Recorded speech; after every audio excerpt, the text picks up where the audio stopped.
Let me ask you an honest question. When is the last time your driver actually felt as easy to swing as your 3-wood? So, did you know that your average driver today is about 5 clubs longer in length than your 3-wood? 5. And that's the difference between your 4-iron and your 9-iron. No wonder it's the hardest club in the bag to control. So stay with me because this video could change the way you play. And let's start from the beginning. Well, my beginning.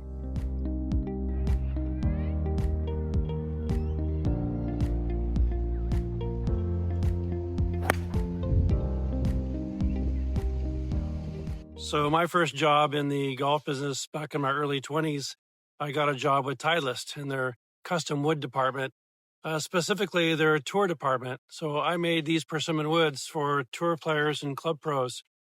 It was actually a lot of fun.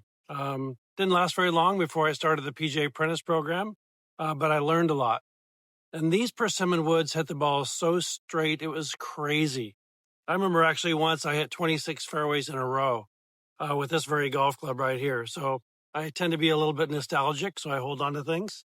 But these were amazing golf clubs. Now, they were hard to find because you had to find just the right one because they were all just a little bit different. For starters, the actual blocks of wood that we would actually use had different weights to them. So when we finalized the golf club and we swing weighted them, oftentimes we had to add lead weight under that sole plate or add weight under the grip or actually hollow this thing out.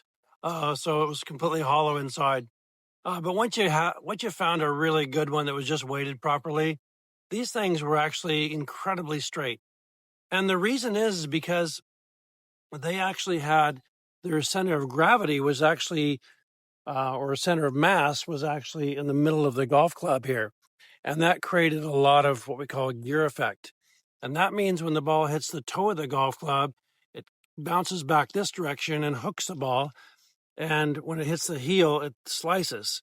So to counter that movement, we would actually add bulge and roll to the face. So if you look at a persimmon wood, it has roll this way and it has bulge this way. So what happened is if you hit the ball on the toe, it was more open on the toe. So the ball would start to the right and then the gear effect would bring it right back into the middle of the fairway. And over here on the heel, this was actually closed over here a couple degrees. And that would start the ball to the left and the ball would actually fade right into the target. We also had roll as well. So if you hit the ball high in the face up here, it would actually reduce the backspin of the golf ball and actually launch the ball higher. Love those ones. Downwind, ball would go a long ways. And if you hit the ball low in the face, it would actually increase the backspin, which would hold the ball more up into the air for more carry. These things were brilliant, and you could hit them so straight. Back in those days, back in the 80s and before metal woods, everybody hit the ball down the middle of the fairway. We just didn't play out of the woods, and we rarely hit the ball out of bounds. Now, here's something most golfers don't realize about their golf clubs. Your 3-wood is most likely a standard 43 inches. Now, if we go by standard club spacing, with each club being half an inch longer than the one before it, your driver should be just 1 inch longer. If you had a 2-wood, it would be half an inch longer. But here's the reality. Most stock drivers are 45 to 46 inches. That's 3 inches longer than your 3-wood. And most golfers are chasing the wrong number. They brag about the longest drive, that one that happens once every round. But golf doesn't care about your longest drive. It cares about your average length drive because every shot counts. And here's the truth bomb. The way to maximize your average isn't swinging harder. It's finding the driver length and loft that match your most consistent, balanced swing. The one that you can repeat every time. And that's when the middle of the face shows up more often. That's when your average drive goes up. And that's when your average score goes down. Now, here's what I want you to know. At swing speeds of around 90 miles per hour, a 3-wood will normally go just as far as your driver, sometimes even farther. Why? Because with a 3-wood, you strike the center more often. You launch it higher and you get the spin to keep the ball up into the air. Now, at around 85 miles an hour with your driver, a 3-wood matches or beats driver in carry and total distance.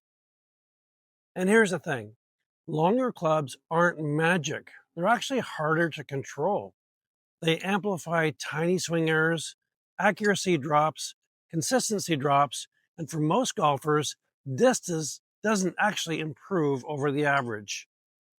Shorter clubs, more control, more consistency, and yes, you can hit the ball further than you think because it's all about solid contact and repeatability. So before you start chasing every extra yard with a longer driver, ask yourself, am I giving up control for a number that actually might not exist? For most of us, the smarter play is shorter.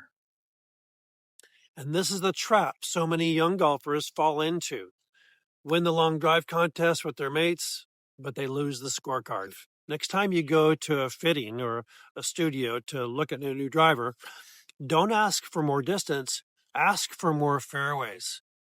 A shorter shaft, more loft, or even a 3-wood off the tee might give you a completely different game. Fairways equal enjoyment. Fairways equal lower scores.